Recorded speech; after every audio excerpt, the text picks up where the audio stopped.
నమస్తే, welcome to one TV special focus.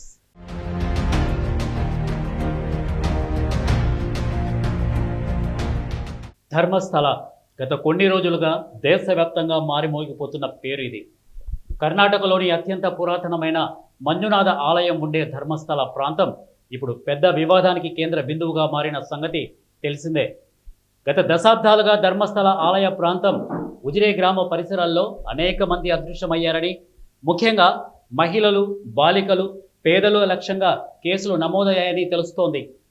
గతంలో ఇక్కడ పనిచేసిన ఒక మాజీ పారిశుద్ధ్య కార్మికుడు 1995 నుంచి 2014 వరకు 100లకు పైగా శవాలను తాను పూడ్చాడని, పోలీసులకు వివరాలకు సహకరించారని వాంగ్మూలం ఇచ్చాడు. అతడు చూపిన 15 ప్రదేశాల్లో తవ్వకాలు జరుగుతున్నాయి. మొదటి 5 ప్రదేశాల్లో మానవ అవశేషాలు కనబడలేదు. 6వ ప్రదేశంలో పుర్రెలు, ఎముకలు బయటపడినట్లు అధికారిక సమాచారం. ఎప్పటినుంచో ఇక్కడికి వచ్చిన యువతులు, మహిళలే కాకుండా కొంతమంది పురుషులు కూడా మిస్ అయినట్లు ఆరోపణలున్నాయి. దీనికి సంబంధించిన పోలీస్ స్టేషన్లలో కొన్ని కేసులు కూడా నమోదయ్యాయి.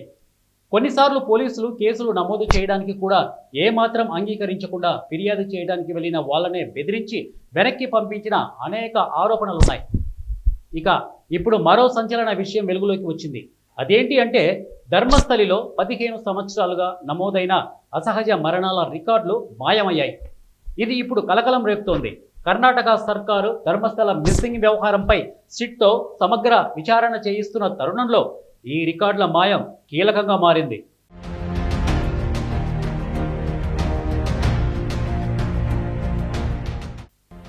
ఒకవైపు ధర్మస్థలిలో మహిళల మిస్సింగ్, అక్కడి మాజీ పారిశుద్ధ కార్మికుడు తానే అనేక మంది యువతుల మృతదేహాలను పూడ్చిపెట్టినట్లు ఇచ్చిన వాంగ్మూలంతో అక్కడి ప్రభుత్వం సిట్ విచారణకు ఆదేశించింది.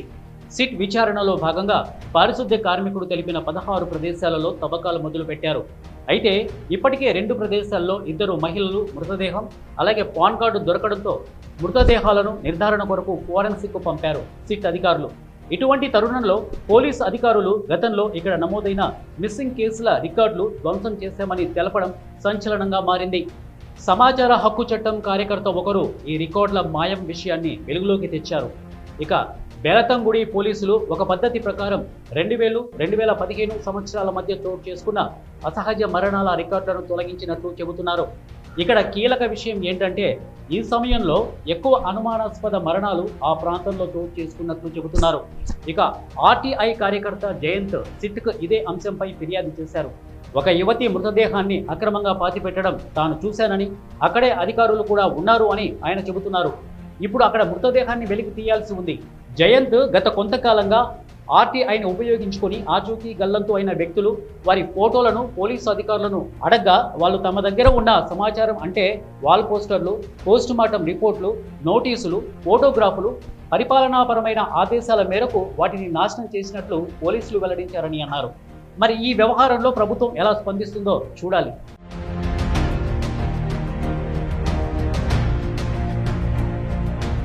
ఇది వాళ్ళ స్పెషల్ ఫోకస్. మరో ఫోకస్తో మీ ముందుంటాను. Until then keep watching one TV news.